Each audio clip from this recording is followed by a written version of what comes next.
안녕하세요. 힐링토크 회복을 사랑해주시는 시청자 여러분, 정선입니다. 와, 연말이에요, 여러분. 믿어지세요? 아니, 뭘 했다고 연말이지? 싶은 분들도 많이 계시고, 저는 데일리 라디오 방송을 하다 보니까 시간을 체감하는 게 너무나 진짜 오싹할 정도로 빨라요. 근데 우리가 이 살아오는 시간, 보내는 이런 모든 일련의 삶의 과정들, 추억이 없다면 무슨 의미가 있을까요? 그렇죠? 똑같은 시간일지라도 그냥 우리가 지나온 과거가 아니라 이야기가 깃든 추억으로 만들어주는 건 뭔가 그 안에 상징되는 스토리가 있고 또 내 것, 나만의 것, 뭐 이런 소유가 느껴지는 그런 사람도 물질도 있기 때문인데 무엇보다 그 시절의 나를 반짝이도록 빛내주는 스타가 있기 때문이 아닐까요? 저는 방송을 하다 보니까. 그래서 오늘 모신 이분 다시 한번 모셨어요. 우리에게 정말 따뜻하고 아름다운 추억을 갖게 해준 아주 소중한 스타입니다. 우리의 마음속에 영원한 오빠로 자리매김돼 있는 가수 김민우님 모셨습니다. 어서 오세요. 반갑습니다. 오빠! 사랑일 뿐이야 노래로 데뷔하자마자 큰 인기를 얻으며 전성기를 누린 가수 김민우. 영광도 잠깐이었다. 군 제대 후 가수 생활을 계속할 수가 없게 됐는데 어렵게 마련한 스튜디오가 불에 타는 등 악재도 이어졌다. 삶의 위기에서 매일같이 기도에 매달렸고 그렇게 주어진 일은 다름 아닌 자동차 딜러. 인생의 전환점을 맞이하며 새로운 도전으로 제2의 인생을 살게 된 김민우의 삶과 신앙 이야기를 지금부터 만나본다. 두 번째 만남입니다. 우리가 네, 2017년 이후. 반가워요. 네, 진짜. 오래간만에. 네, 그리고 또 뭐 여러 가지 일을 또 우리가 뒤로 하고 이렇게 밝은 얼굴로 마주하게 돼서 얼마나 기쁜지 몰라요. 저도요. 네. 회복 사랑해주시는 시청자 여러분께 인사 좀 부탁드릴게요. 안녕하세요. 너무 오래간만에 다시 찾아뵀는데요. 벌써 7년이 됐나 봐요. 저도 몰랐는데 금방 지나간 것 같습니다. 하여튼 너무나 이렇게 오래간만에 가족들 앞에 다시 선 것 같은 그런 느낌이 들고 이렇게 찾아오게 돼서 이런 자리를 만들어주신 주님께도 감사드리고 아멘. 이렇게 또 뵐 수 있게 해준 모든 것들에 늘 감사하는 마음이 또 드는 그런 시간인 것 같습니다. 반갑습니다. 아니 진짜 왜 안 늙으세요? 아니요, 그런 건 너무하신 거 아니고요. 아니에요? 뭐예요? 뭐 비타민C, 항노화 제품 뭐 같이 공유 좀 해요. 오메가3 뭐 이런 거.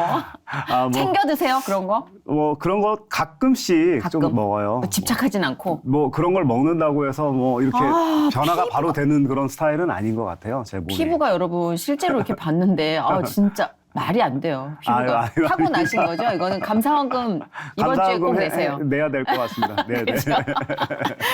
이제 근황관이 궁금해 하실 텐데, 잠깐 짧게 들었는데 여전히 뭐 아름다운 삶을 영위하고 계신다라고 하셨는데 어떠세요? 어떻게 지내세요?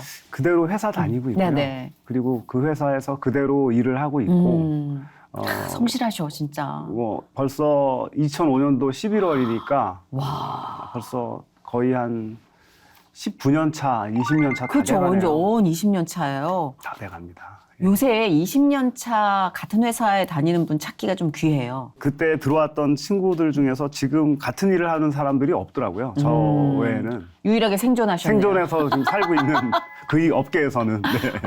데뷔 때 정말 미소년이셨잖아요. 그땐 진짜 고등학생? 막 이럴 정도로 소년 티가 나는 외모셨는데 또 노래를 얼마나 잘하셨는지 그냥 한숨에 오빠 부대가 엄청나게 확보된 그런 슈퍼스타셨습니다. 이런 추억을 얘기하자면 좀 오글거리겠지만. 물론 뭐, 네. 그렇죠? 아니 90년대 초반이었잖아요. 90년도죠. 이렇게 좀 가끔씩 곱씹어 보세요.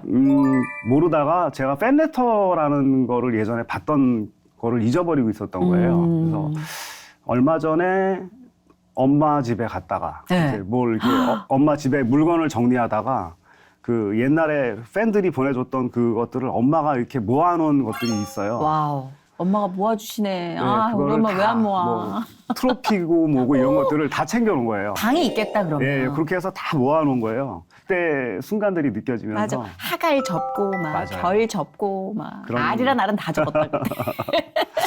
그 병에 있는. 그런 시간이 있었구나. 그렇죠. 그래서 가수가 노래를 잘 만들어야 된다는 이유가 맞나 봐. 네, 히트곡이 네. 많지 않아도 이렇게 뚜렷해요. 각인된 게 있는 것 같아요. 근데 그때 데뷔하고 한 얼마 만에 3개월 이름을- 활동하고 갔잖아요. 진짜 짧았어요. 네, 짧아요. 엄청 짧았는데 5월에 나와서 네. 가요 톱10 뭐 이런 프로그램에 5월에 신인처럼 이렇게 28위 뭐 이렇게 27위 이렇게 들어갔다가 그 다음 주인가 조용필 선배님이랑 같이 올라가고 그랬으니까 1위 후보전. 네. 그냥 약간 몽롱했을 것 같아 그 당시에. 이게 뭐지? 무대에 올라가서 눈 감고 막 노래 부르고 막 맞아, 눈안 이러고 떴어요. 났더니 이제 그 다음 날 막 학생들이 알아보기 시작하고 그러니까요. 근데 진짜 네. 짧고 찰나였지만 여파가 정말 아직까지도 이어온다는 게 이게 주님의 은혜 같아요. 그죠? 놀랐죠. 그로부터 제대하시고 네. 그러니까 군입대를 하셨어요. 한참 이제 막 스타로 활동하고 활약할 때쯤. 그죠. 그리고 전역하신 이후의 소식이 사실은 그때보다 음. 좀 뜸했던 것 같아요. 맞아요. 예, 그럼 하고 나서 활동을 재개하시긴 한 거예요. 그렇죠. 이제 다시 하려고 해서 그룹도 만들고 그리고 이제 그룹까지. 그룹 사운드 같이 활동하고 또 저녁에는 뭐 정말 많이 클럽을 많이 다녔어요. 아. 야간업소 출연을 많이 했어요. 왜냐하면 그 그룹 사운드를 하면서 스튜디오를 만들었는데 이제 그런 것들을 제가 다 책임져야 되니까 예. 어느 날 이제 그 엄마가 전화가 막 무대하고 있는데 엄마가 삐삐가 막 네네, 울려가지고 집에다 전화해봤더니 지금 큰일 났어 막 이러는 거예요. 네. 거기 난 너가 연락 안 돼서 죽은 줄 알았어. 그래서 아, 그때 그 사건. 네, 그래서 갔더니 이제 뭐 가스 폭발에 있고 네. 전부 다 그 스튜디오도 다 없어지고 장비만 장비에다 뭐 뭐에다 얼마에도. 다 없어지고 왜냐하면 그게 전부 다 빚이었기 때문에 그걸 제가 또 갚기 위해서 매일 뛰었던 거예요. 아하. 그렇게 해서 또 IMF가 오고 그렇게 해서 매일 이제 다니던 97년. 일들이 없어지고 그리고 이제 아버지와 저와 이제 가까워지기 시작했죠. 이제 굉장히 그 아버지가 아침마다 나가시면서 저한테 이렇게 용돈을 주시는 거예요. 10,000원씩. 어머. 아, 다 큰 아들한테도. 네, 저한테. 왜냐하면 제가 일을 안 하고 계속 있는 걸 아우, 마음 아니까. 아파. 그러면서 가시면서 저녁에 이렇게 들어오시고 오실 때 이렇게 그 까만색 비닐봉지에 네. 저랑 끓여 먹으려고 이제 소고기랑 아이고. 뭐 이런 파랑 뭐 이런 걸 가지고 오셔서 직접 아버지가 끓여주시고. 뭉클해. 네, 아니, 그 그런- 당시 10,000원이면 큰 돈이에요. 네, 근데 그런 거를 매일- 아버지 돈이 어디서 나세요? 그래서 그러게. 나가서 아버지는 이제 아침마다 공공근로 같은 걸 하신 거예요. 그런 걸 하셔서 한 달에 버시는 그 돈을 가지고 아들을 이렇게 야. 챙겨주시는 그런 아버지였죠. 너무 찐 사랑을 그리고 계속. 또 새벽 예배 나가시고 신앙에 그 있으시고. 자전거 타시고 계속 새벽 기도를 다니시고 그 아. 아버님이 이제 돌아가신 지가 벌써 꽤 됐어요. 네. 아버지가 돌아가신 다음에 집사람이 되게 컸던 것 같아요. 아버지의 그림자가. 너무 컸던 것 같고 더 열심히 이제 교회 생활을 하고 구역장을 하면서 열심히 이제 네. 그때는 제가 집이 양주였으니까 거기에서 구역에 있는 모든 구역 분들이랑 함께 차 가지고 자기가 다 모셔다 드리고 하고 이걸 한 거예요. 여기까지 아이고. 명일동까지 라이더 하면서 뭔가 이게 상실감을 또좀 더 열심히 교회 생활하고 예, 목표가 필요한 교회 막 때였죠. 그 여성교회에서 굉장히 열심히 뭐 그러셨구나. 잘 웃으면서도 했는데 열심히 하고 또 그 딸한테도 좋은 엄마가 되려고 이제 노력을 했는데 저희가 이제 2017년도 여름이었던 것 같아요. 우리 방송 나오고 나선 것 같은데. 맞아요. 네. 얼마 되지 않아서. 네. 그래서 집사람의 언니가 전화가 와서 병원에 갔다 왔는데도 애가 몸이 안 좋네요라고 얘기를 해서 이제 병원 막 설거지도 도와주시고 했나 봐요. 네네. 근데 이제 다리가 이렇게 코끼리처럼 계속 부은다는 거예요. 예. 그래서 동네에 있는 병원들을 다 가서 치료받고 그다음에 목이 또 아프대요. 그래서 목이 아프다 해서 제가 이비인후과를 또 가서 검사를 다 해봤어요. 네. 목에 성대까지 아무 이상이 없다는 네. 거예요. 제가 맛있는 거 사줄게. 그래서 이제 같이 어디 조그만 레스토랑을 가서 이제 예약을 하고 같이 앉아서 밥을 먹었는데, 그게 집사람이랑 먹었던 마지막 식사였던 건 전 몰랐던 거죠. 그리고 나서 그 지역에서는 그래도 큰 병원이었는데 거기서 들어갔어요. 염증인 잡히지를 않는 거예요, 계속. 그래서 더 큰 병원으로 또 알아보다가 일단은 이제 목동에 있는 저 이화대 병원 그쪽으로 가서 저는 그때 부산에 강의를 가는 거고 거기 응급실에 입원하는 상황이었죠. 네. 그리고 저는 이제 부산에서 강의를 하고 너무 걱정이 되는 거예요. 그 강연하면서도 그쵸. 아내가 걱정이 돼서 그리고 나서 그 병원으로 갔는데 네. 도착을 했더니 의사가 한 번에 3명이 올라오는 거예요. 각각 다 다른 과신데 혈구 탐식성 림프절 구중이라는 건데 그게 이제 뭐냐면 혈액암인데 자기가 자기 혈관을 공격하고 그래서 자가 면역 자가 면역 질환인 질환처럼요. 거죠. 그래서 어머. 뭐 이미 이쪽 이 위도 이미 다 간까지 공격을 아이고야. 당했고 뇌까지 됐기 때문에 그리고 이제 집사람이 갔는데 그게 최 일주일이 안 걸렸어요. 그러니까 너무 입원하고 나서 일주일 안에 일어난 일이에요. 너무 순식간에. 네, 그날 이제 장례식을 하고 집에 가는 그 와중에 그 민정이가 이제 가면서 오늘 저녁에 이제 스테이크를 해달라는 거예요, 아버지한테. 그래, 내가 스테이크 해줄게라고. 아빠가 이제 스테이크 하고 막 이 와이셔츠가 막 튀어 있고 막 이러니까 이제 음식을 먹으면서 민정이가 저한테 하는 얘기가 아빠 오늘부터 와이셔츠 쓸 수 있게 세탁기 사용법만 나 알려줘. 내가 다 해줄게. 그러는 거예요. 세탁기를 쓰게. 그런 아이와 함께 저녁에 책을 읽어주고 같이 잠들고 이제 그런 생활들을 계속했던 거죠. 왜 나한테 이런 일이라는 생각 가질 수 있잖아요. 그럼요. 그 상실감은 사실 설명할 수 없을 정도로 클 것 같은데. 민정이가 울지 않는 게 너무나 더 마음이 아팠던 더 거예요. 슬프죠. 네. 아이가 아이답지 네, 않게 네. 일부러 안 좀 우는 거예요. 그게, 빨리 성장해 버린 게. 예. 그렇죠. 아빠 입장에서 오히려 저를 위로하려고 그러고 그런 것들이 보이기 때문에 그런 것들이 더 마음이 아팠었고 그래서 할머니랑 같이 이제 셋이서 힘을 합쳐서 같이 이제 민정이를 돌보기로 했는데 굉장히 힘들었던 것 같아요. 저 혼자 지내는 모든 것들이 그때는 아내가 있어서 저를 되게 편하게 받들어줬던 모든 그 보좌해주는 그 그쵸. 배려심들과 이런 큰 울타리가 없어졌기 때문에 제 스스로 다 해야 되니까 모든 거를 그렇죠. 그런 것들이 너무나 컸던 거죠. 그래도 신앙의 중심이 좀 오래도록 잘 잡혀 있으셨던 것 같아요. 주변에 기도해 주시는 분도 많이 계셨지만. 많이 계셨죠. 네. 모태 신앙이신. 아니요, 모태신앙이 아니라 저희 그 원래 완전한 불교 집안이었고요. 그죠. 그전에도 제가 알기로는 약간 비슷해서 네. 모태는 아니었던 걸로 네, 기억을 하는데. 아버지가 얼굴이 까맣게 되시면서 네. 이제 막 벽을 주먹으로 막 치시는 거예요. 가슴이 너무 쥐어짠다고 그러면서 어머.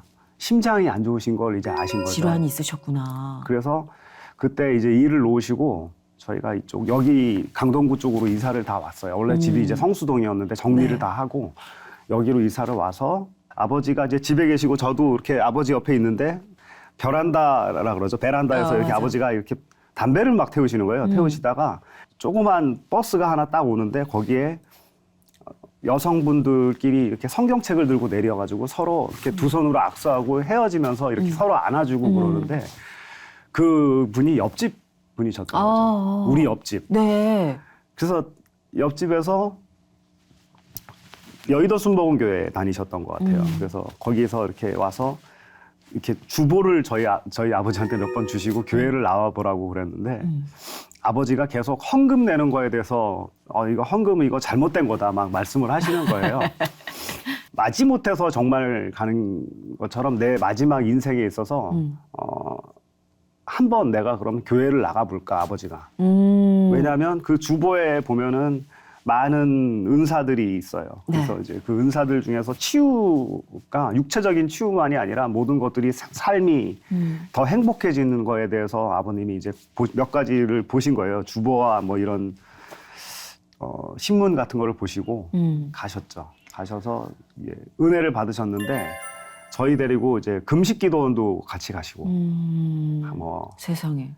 오살리 뭐 이런 데 있습니다. 네, 그런 데를 가서 일주일 금식을 아버님을 보통 계획을 하시고 저희는 이제 3일 금식인데 아니 아버님이 시작하신 지 얼마 안 되신 신앙인인데 금방 점프를 하셨네요. 점프를 한 거죠. 그래서 거기에서 남다르시다. 네, 이렇게 물통 큰 거 들고 가셔서 거기서 아예 아버님은 식사 안 하시고 예배 보시는 분인데 아니 이거 얼떨결에 같이 가신 거잖아요. 저희는 이제 끌려간 거죠. 가서 아버지가 3일을 굶긴 거잖아요. 네, 그래서 밥을 먹고 싶은데 너무 배가 고픈 거예요. 그래서 아니. 거기 이제 마지막에 보호식하는 데가 있는데 네. 된장찌개 냄새가 나는데 저희가 땅에서 굴렀잖아요. 너무 먹고 싶어가지고. 그럼 네. 어린이들 있잖아요. 학생 때 아니었어요? 그쵸. 저는 세상에. 중학생이었고 형은 고등학생이었는데. 지금 철근도 씹어먹을 그 중학생 성장기 아이들이 3일을 어떻게 버텨? 그 아버지가 이제 그렇게 저희한테 믿음 와 단련할 수 있도록 기회를 만들어 주셔서 강하게 훈련하셨네. 듣다 보니까 뭔가 하나님께서 이렇게 우리에게 물론 큰 성공의 길로 인도해 주시기도 하지만 인생 앞에 무엇이 있는지 모르잖아요. 그 고난에 준비시킬 만한 훈련을 미리 해주시고 보호막을 쳐주시는 과정을 만들어주시는 것 같아요. 예, 말씀을 들어보면. 맞아요. 그렇죠. 왜냐하면 나중에 있을 수많은 어떤 일들에 이미 하나님을 만나고 그 하나님과의 교류가 없었다면 와 그러면 진짜 어땠을까. 상상하기도 싫어지지 않아요? 내가 이런 모든 삶 속에서 감히 내가 이렇게 안수집사까지 이렇게 할 수 있는 건가라는 생각을 많이 들게 하는 그런 것들이 많았던 게 아버님의 믿음이 너무나 크셨어요. 네. 가수로서 엄청난 명예와 인기를 날리는 아들이었는데 네. 이런 변화가 물론 다른 직업이 근데 아버지는 좀 낯설어서 아버지는 네. 노래하지 않는 이제 자식을 보는 게 좀 너는 가수인데 그러니까 이런 생각을 하실 거예요. 그랬을 것 같아요. 이제 재능이 있음을 알고 있는데 당신께서는 그래서 아침 식사를 이제 하고 나서 아버지한테 아버지 저 부탁이 있어요. 그랬더니 뭐 무슨 부탁? 그래서 제가 오늘 어디 면접을 봐야 되는데 아버지 저 넥타이 매는 법 좀 알려주세요. 그랬더니 야 일어나 봐. 화끈하셔 우리 아버님. 넥타이 이렇게 해서 이렇게 매는 거고 야 너 나이 30 먹어서 임마 아직도 넥타이도 못 매냐? 막 이러시는 거예요. 그러면서 설명을 막 열심히 몇 번을 해주시는 거예요. 그래서 다시 제 뒤에서도 묶어주시고 그다음에 이제 네가 한번 해봐. 이렇게 딱 하다가 뒤에가 길게 나오고 자꾸 안 되는 거예요. 그래 맞아요. 아버지 근데 자꾸 왜 뒤에가 길게 나오죠? 야 임마 내가 자꾸 몇 번을 얘기해야 돼? 라고 얘기를 하시는 거예요. 소리 확 지르시면서. 근데 눈물이 뚝뚝 떨어지시는 거예요. 아이고. 식사 다 하시고 그냥 밥상 옆에서 이렇게 앉아 계신 거예요. 아버지가. 그래서 제가 아버지한테 갔죠. 아버지 걱정되시는 거 너무 이해하고요. 걱정하지 마세요. 저 잘할 수 있어요. 아들아 너가 얼굴이 알려지고 그랬는데 네가 남의 집 대문을 두들길 수 있겠느냐. 저 할 수 있어요 아버지. 그리고 당당하게 할게요 아버지. 그동안 저한테 이 김민우를 만들어주셔서 너무 감사합니다. 아버지 제가 더 잘하겠다는 의미로 아버지 앉으세요. 제가 절 한번 드릴게요. 하면서 큰 절을 이렇게 아버지한테 드린 거예요. 그리고 나서는 아버지랑 이렇게 부둥켜 안고는 그리고 이제 아버지 그 눈물을 뒤로 한 채 사무실에 가서 이제 그때부터 제 삶이 바뀌기 시작했던 거고. 근데 진짜 아버지의 걱정처럼 저도 사실 이게 너무 극과 극이잖아요. 우리가 똑같은 직업이라도 김민우님의 어떤 결이나 이런 노래하던 그 모습을 기억하기 때문에 딜러 너무 깜짝 변신이었던 거예요. 처음 시작할 때 기억나시죠? 뚜렷하게. 아유. 몇 번 망설이고 100번 연습하고 이게 다 기억나시죠? 어땠어요? 처음에 사실은 이렇게 종이를 한 장 줘요 회사에서. 네가 아는 사람들을 한번 쭉 써봐. 네 주변에 몇 명이나 있나. 영업직이니까. 차를 살 만한 사람들을 적어봐. 그것부터 힘들다. 10명도 안 돼요. 네, 10명도 안 되고 5명도 안 되는 것 같아요. 그럼 넌 어디서 너를 알릴 거야? 라고 얘기를 하는 거예요. 그래서 길 가는 모든 사람들이 제 고객이라는 생각으로 해보겠습니다. 길 가는 사람한테 네가 먼저 가서 인사할 수 있어? 네, 할 수 있습니다. 그래? 그럼 한번 해봐. 그래서 아침에 출근하다가 차가 막히는 타임이 되면 내려서 뒷차에다가 똑똑똑 두들기면서 그 리플렛을 계속 돌리고 그거 다 알아보잖아요. 알아봐도 더 좋은 거고 몰라봐도 더 좋은 거고 이제 그런 마음이었던 거죠. 야, 진짜 엄청난 용기가. 이왕이면 안 알아봤으면 좋겠다. 왜 그러냐면 알아보면 더 차를 안 살 것 같다는 생각이 드는 거예요. 맞아요, 맞아요. 부담이 그게 돼서. 맞아, 그럴 수 있죠. 그리고 낮에는 또 갈 데가 없잖아요. 그래서 이제 시승차를 타고 나가는 거예요. 그래서 시승차를 타고 좀 오늘은 긴 세단을 한번 제가 타고 나가보겠습니다. 그러면서 팀장님한테 사인을 받고 시승차를 가지고 나갔죠. 나가서 갈 데가 없는 거예요. 낮에 한남동 쪽으로 이렇게 쭉 다니다가 돌다 결국은 하이아트까지 갔네요. 남산에. 네. 하이아트 들어가서 거기에서 이제 차를 대고 위에 올라갔는데 연예인 베스트 드레서 시상식 이런 게 있는 거예요. 그래서 거기 주변에 혹시 가면 내가 아는 사람이 있지 않을까라는 생각에 갔죠. 가셨어요? 갔는데 이미 식은 다 끝나 있고 로비에 커피숍에 이렇게 반가운 얼굴이 네. 상을 받으신 거예요. 네. 그래서 앉아 계시고 거기에서 제가 인사를 했죠. 안녕하십니까 선생님. 그러면서 축하드립니다. 그랬더니 와. 야, 너 이민호 아니야? 이러시는 거예요. 네. 네, 선생님 저 김민우입니다. 그래 그러실 김민우구나. 수 있죠. 야, 너 뭐 대우 자동차 한다며? 이렇게 된 거예요. 아, 소문은 이미 좀 네, 나고 있구나. 국산 자동차를 하시는 줄 알고 계시더라고요. 아. 그래서, 아니요, 선생님 저 영국 자동차를 하고 있습니다. 그래? 그거 근데 나한테는 웬일이야? 이렇게 된 거예요. 네. 그래서 저도 모르게 임기응변으로 선생님이 이렇게 영예상을 시상하셔서 저희 회사에서 선생님께 특별히 선생님이기 때문에 일주일 동안 편안하게 시승할 수 있도록 차를 준비해가지고 왔습니다. 어머, 애드립 봐. 그래서 갑자기 어머머. 선생님이 너무 좋아하시는 거예요. 어머. 야, 니네 사장한테 감사하다고 전해드려라. 감동이죠. 그리고 저는 그 차를 선생님께 드리고 네. 사무실에 들어왔죠. 와. 일주일 동안 선생님은 그 차를 이제 타게 하는 거예요. 대단하시다. 그리고 왔죠. 네. 왔더니 이제 팀장님이 차 어딨냐. 그러게. 결제도 안 받고. 네, 가만 고객께 진짜 아주 큰 VIP이셔서 제가 일주일간 차를 빌려드리기로 했다고 말씀드렸습니다. 그랬더니 윗사람 허락도 안 받고. 네, 그래서 갑자기 저한테 그 팀장님이 일주일 동안 그 선생님이 차를 타고 나서 계약이 안 되면 너도 우리 회사 나가는 걸로 해. 올인하셨네. 네, 올인했습니다. 이야. 그 일주일이 지났는데 네. 그분이 허참 선생님이에요. 진짜. 돌아가신 허참 선생님인데. 너무 그리운 우리 허참 선생님. 허참 선생님이 연락이 안 되는 거예요. 그래서 연락이 안 되다가 나중에 전화가 오신 거예요. 아우 미안하다 야 내가 녹화 중이고 행사 중이어서 전국에 다니는 중이었어. 맞아, 그래서 맞아. 선생님 차 너무 마음에 드셨나 봐요 했더니 야 차 너무 좋아 라고 말씀을 하시는 거예요. 네. 근데 이제 선생님은 그때 저한테 이제 차를 이제 주시면서 내가 이 차를 사고 싶은데 방법은 내가 현금으로 너한테 모든 걸 줄 수는 없으니 뭐 어떤 방법이 있을까라고 얘기를 해서 후불로는 내가 가능해라고 말씀을 하시는 거예요. 네. 그래서 우리나라에 아마 그때 최초로 생긴 게 자동차 리스라는 게 생겼던 것 같아요. 그래서 선생님 이름 조남으로 해서 제가 우와. 한번 확인해 보겠습니다. 그랬더니 네. 그냥 이번 달에 차 나가고 다음 달부터 내시는 걸로 된 거예요. 패스가 돼서 차가 나온 거예요. 그러니까 원래 리스라는 게 도입이 될 무렵이었던 그때죠. 거죠. 네. 그게 이렇게 2003년 타이밍이 네. 절묘하게 맞은 거죠. 바로 맞은 거죠. 그 달쯤에 시작이 됐던 거예요. 그래서 주여. 그걸 이제 네, 그렇게 해서 제 고객이 되고 그랬구나. 네, 차를 이제 출고하는데 명함 2통만 가져와 막 그러시는 거예요. 그래서 세상에. 명함을 왜요, 선생님? 필요하니까 줘봐. 그래서 명함 2통을 드렸죠. 드리고 이제 나중에 궁금해한 거예요. 그래서 그 다음번 녹화 날 여쭤봐서 갔죠.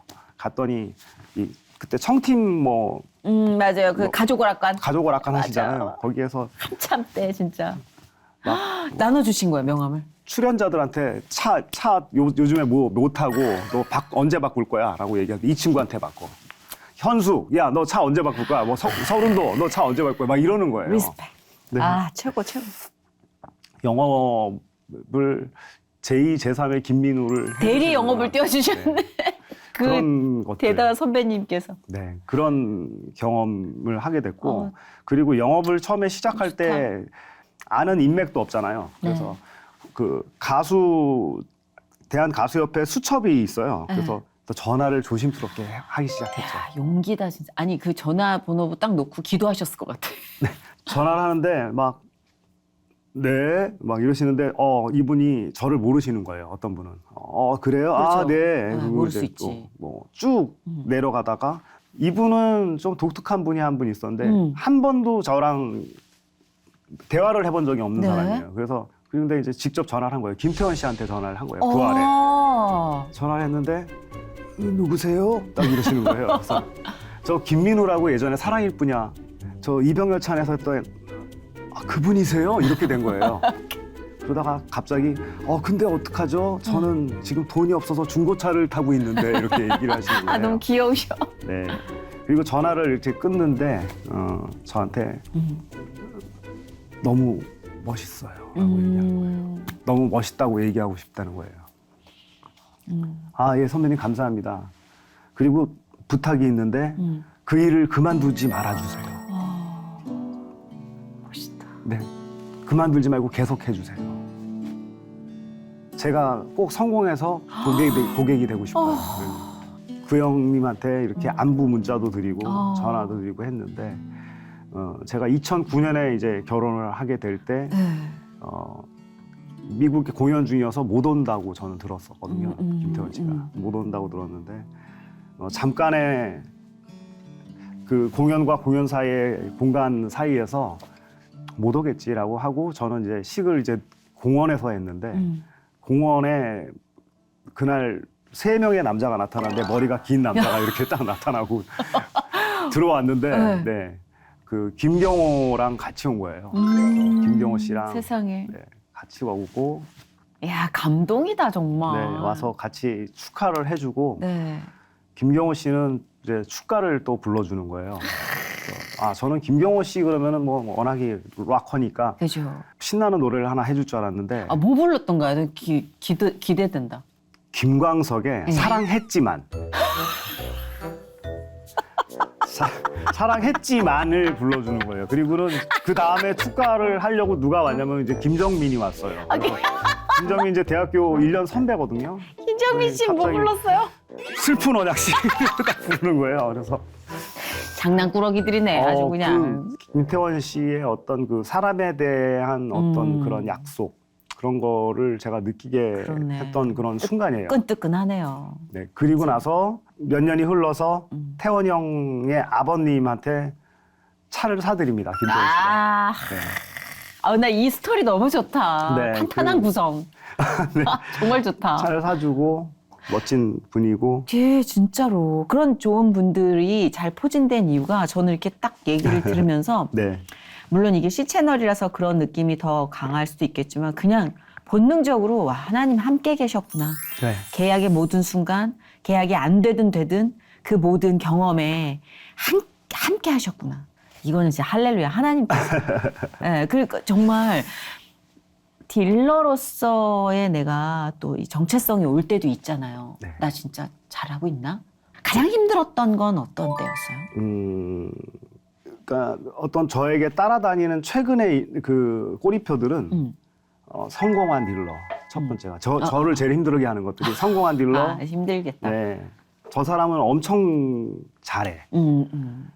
늘 우리가 리셋되고 다시 채워지는 그런 삶이고 영업도 똑같이 그냥 어저께까지 내가 뭐 여기 판매 뭐 10대를 했어. 그래서 막 즐겁게 회식을 하고 막 하고 다음날 아침에 회사에 딱 출근하면 다시 다 0에서 출발해야 되는 거예요. 모든 사람들이. 너무 힘들다. 듣기만 해도 힘들어요. 이달에 뭐 이 사람의 계약률, 뭐 출고 몇 대, 사실 배정 방송 몇 대 이런 것들이 나와. 시청률이 매일 나오는 거잖아요. 그러니까. 그쵸. 그러니까 그죠? 우리가 아는 거죠. 뭐 내가 제로네, 막 이런 그러니까. 것들을 다 볼 수 있는. 비교를 매일 당하는 거잖아요. 그런 것들도 한때는 있었어요. 저희 층마다. 근데 지금은 이제 그거는 인권 때문에 그런 건지 좀 안 하는데 그러게 진짜. 너무나 힘든 속에서 이렇게 늘 사는 거는 마찬가지죠. 그런데 항상 잘됨 속에서는 주님이 함께 하셨다는 걸 확실히 느끼는 게 전화가 왔어요. 안녕하세요. 저희는 SBS 라디오입니다. 파워 FM인데요. 라고 전화가 오신 거예요. 그래서 네네. 전화 인터뷰를 선생님이 요청하셨어요. 그래서 제가 이수경 선생님이요? 네, 딜러로 변신한 가수 김민우 씨가 너무 궁금하다면서 네. 전화로 인터뷰를 요청하셨는데 혹시 괜찮으세요? 시간이 그러는 거예요. 근데 순간적으로 혹시 전화 인터뷰 말고 제가 직접 가면 안 되나요? 그런 거예요. 그럼 오셔도 되는데 너무 짧은 인터뷰인데 괜찮으시겠어요? 그러니까, 너무 저희는 죄송하네. 좋은데 네. 괜찮으시면 그냥 전화하셔도 좋고요. 저희는 뭐 오시면 더더욱 좋긴 합니다. 막 이렇게 말씀을 하시는 거예요. 그래서 제가 가겠습니다. 그래서 목동을 간 거예요. 굉장하시다. 가서 도착해서 앉아 있는데 이분의 한번 인터뷰를 하면서 우리 포부 한번 들어보실까요? 라고 하면서 저를 불러서 제가 거기다 얘기를 한 거죠. 너무나 감사드리고 네. 이렇게 저를 기억해 주셔서 감사하고 자동차 세일즈가 얼마나 멋지고 당당한 일인지 말씀드리고 싶습니다. 라고 얘기를 한 거예요. 멋있다. 그리고 마지막에 이 곳에서 열심히 해서 프로처럼 열심히 해나가는 그런 좋은 모습 보이도록 한번 노력해 보겠습니다. 하면서 인사를 딱 드리고 네. 이제 사랑의 분야가 노래가 나가고 있는 거예요. 나가고 저는 이제 작가님들 또 PD 선생님들 인사하고 선생님 인사하고 이제 문 열고 나가는데 갑자기 막 쫓아오시는 거예요. 선생님이 뛰어오시면서 네. 저기요 김민우 씨 가시기 전에 지금 가지고 계신 명함 저에게 다 주시고 가시면 안 돼요. 이런 거예요. 그래서 세상에. 그렇게 드려서 그 이수경 누나랑 그 주변에 있는 많은 분들 사이에서 그 어려운 제2사의 자동차들을 판매하기 시작했죠. 이야. 그렇게 해서 유명해지기 시작했고 근데 B사에서 연락이 온 거죠. 그래서 여기에 들어오게 됐고 그때는 차를 판매를 열심히 하니까 유명해져서 이제 그때 뭐 포탈. 네, 포탈 사이트에서 제가 계속 판매왕 뭐 됐다 이런 걸로 기사가 떴던 거예요. 본 적 있어요. 네. 그거가 나오고 나서 맞아, 본 적 있어요. 전시장에 막 전화가 들이닥치니까 막 사람들한테 거기 김민우 씨가 근무하는 곳 맞냐고 막 이렇게 되니까 아니 근데 진짜 항상 이렇게 얘기를 이렇게 해 주실 때 들어보면 김민우 씨의 삶이 아닌 것 같은 김민우 씨의 삶이에요. 그죠? 예. 네. 정말로 야 이게 가능해? 그러니까 오늘의 간증의 포인트는 그런 것 같아요. 네. 진짜 이게 가능해? 그러니까 이 시작점이 달랐다는 것 자체가 저희에겐 간증인 것 같아요. 예. 네, 그때마다 계속 만나는 것들의 그 어떤 타이밍. 그러니까 타이밍이 그 진짜 순간적인 기가 막혀. 것들이 네. 너무나 놀라운 것들을 많이 가져다 주시는 거를 알게 됐던 거죠. 그러니까요. 최백호 선배 같은 경우 제 고객이 나중에 되셨는데 네. 식당에서 이렇게 회전 초밥집에서 저 혼자 밥을 먹고 있는데 옆에 가족들이 오셨는데 그 가운데 보니까 최백호 선배님이랑 형수님이랑 자제분이랑 오신 거예요. 그래서 저도 모르게 식사하다 말고 제가 인사를 이렇게 드리고 안녕하십니까 선배님 하면서 저 여기 B사에 있습니다 하면서 명함 이제 너무 이제 완벽해. 네. 그래요 뭐 이러면서 이제 명함 받고 저는 A사 거를 지금 타고 있는데 혹시 제가 기회가 되면 뵙죠 이렇게 된 거죠. 네. 그리고 얼마 한 몇 년 안 돼서 갑자기 매장에 오신 거예요.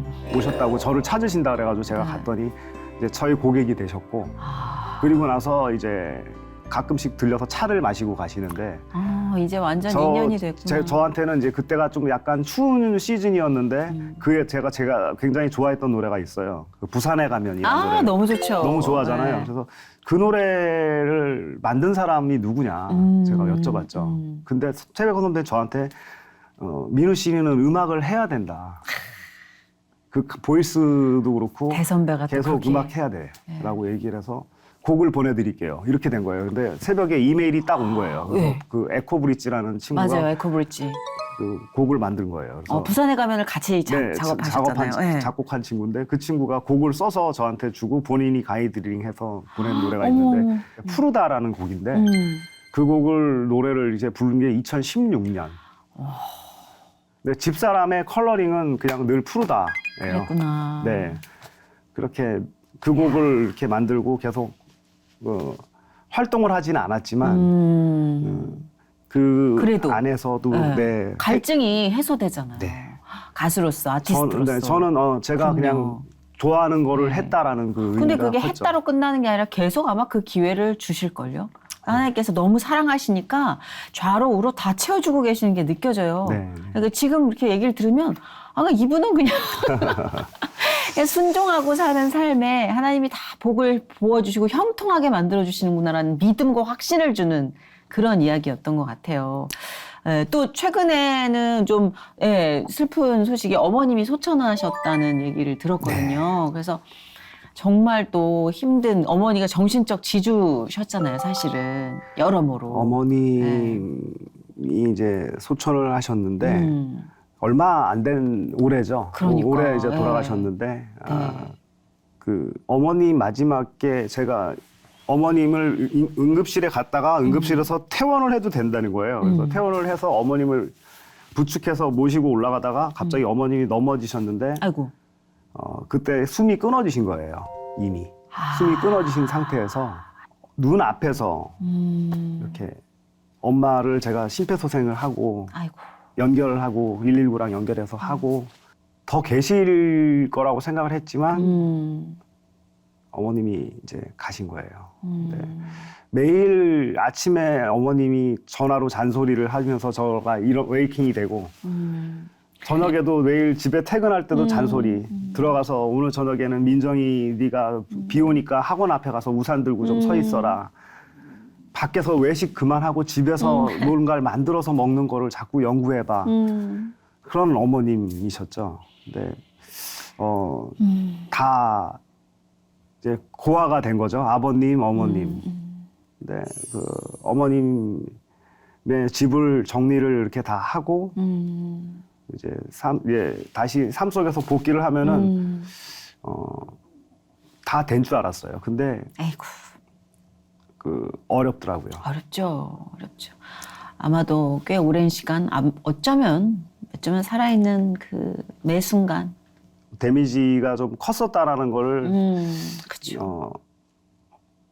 많이 알려지지 않은 사실들을 좀 말씀을 드리고 싶은 게 있는데 병원에서 불러서 갔어요. 제 후배가 이제 형 이 약을 먹어야 돼. 그러니까 그 약이 이제 공황장애와 뭐 이런 약들입니다. 약을 먹고 그 약을 먹으면 아무 걱정 없이 잠을 자요. 아이고. 근데 문제는 그게 아니죠. 그 다음 날까지도 계속 다운돼 있는 상태로 가야 되는데 그렇죠. 그렇다고 고민이 없어지는 게 아니니까. 맞아요. 그래서 일시적이죠. 일시적으로 잠깐 나를 잠깐 놔주는 것뿐인데 그런 것들 속에서 굉장히 어려웠습니다. 그래서 그렇죠. 올해 초에는 1월에 코로나가 걸렸어요. 코로나가 걸려서 한 15일이 왜냐하면 코로나 걸리고 그냥 끝난 게 아니라 그 2차로 감염이 된 거죠. 그래서 더 안 좋았던 거죠. 그래서 어휴, 그거를 큰일 날 한 15일 정도 하고 그럼 영업을 한 달을 푹 쉬었죠.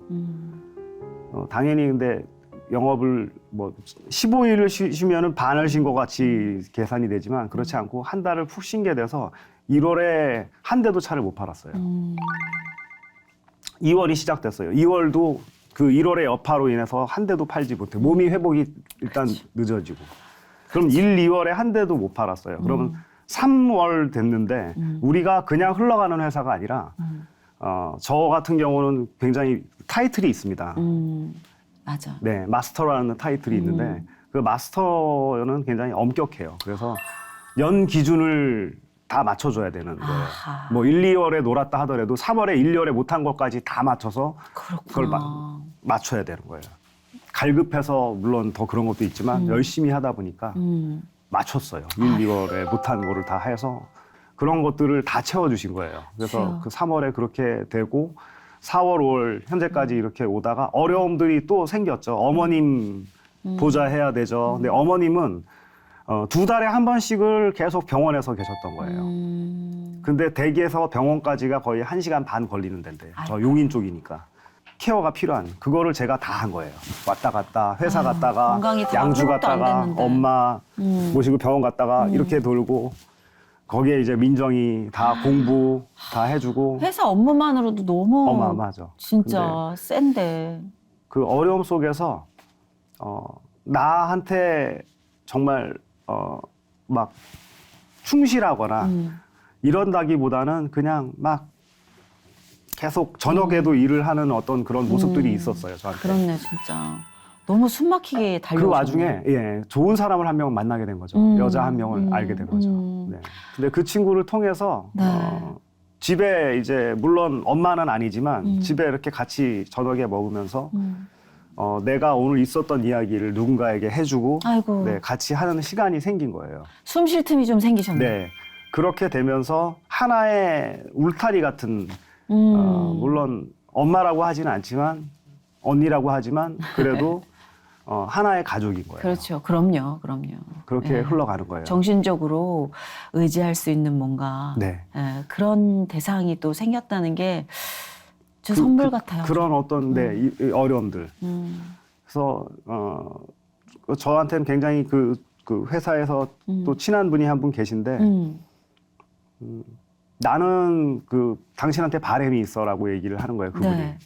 그냥 당신 이야기를 해라. 오늘 만약에 이런 프로그램에 나오면 당신의 늘 베스트인 모습들은 사람들을 너무 많이 봐왔어. 이런 어려움들이 맞아요, 있다라는 맞아요, 얘기를 많이 맞아요. 해라.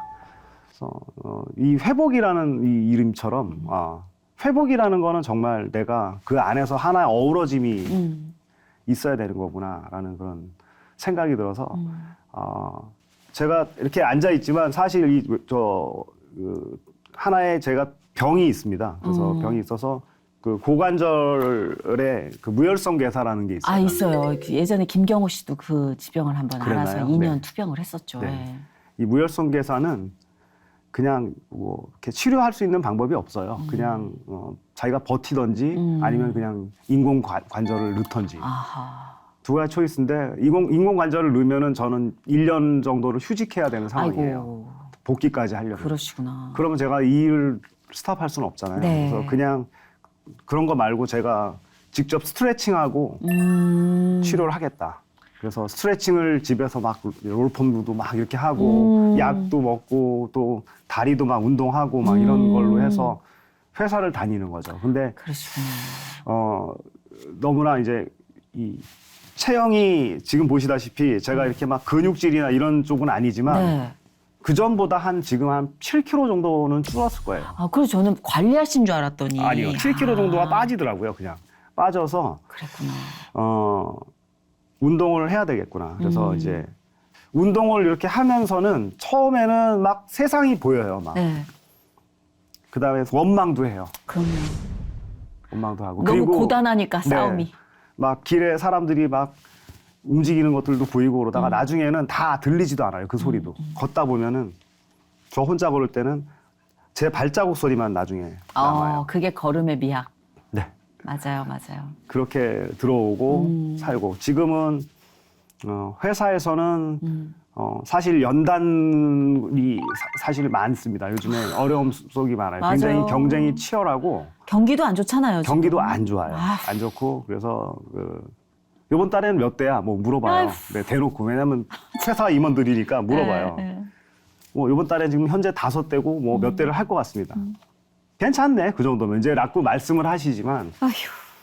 매 순간이 다 도전과 긴장 속에서 이루어지는 맞아요, 어떤 하나의 맞아요. 것들이기 때문에 진짜 뭐 오늘 이렇게 짧은 시간 우리가 이야기 들은 바로도 엄청난 파도와 그 변수가 굴곡이 많았죠. 네, 정말 많은데 사실 보시는 분들이 이 이야기 그 자체에 굉장히 회복을 많이 느끼셨을 것 같아요. 왜냐하면 형통할 수 없는 가운데에서 그 형통을 주관하시는 분을 확실히 감지하셨을 것 같아요. 네. 너무나 사랑하시는 게 맞아요. 느껴져요. 맞아요. 주님이 저도. 사랑이. 네, 저도 느껴져요. 그리고 또 정말 너무 끝까지 갔을 때 또 위로하듯 선물로 어떤 대상을 주기도 하고 네. 또 우리를 보듬어 주기도 하시는 하나님의 섬세한 손길을 저도 오늘 한가득 느꼈어요.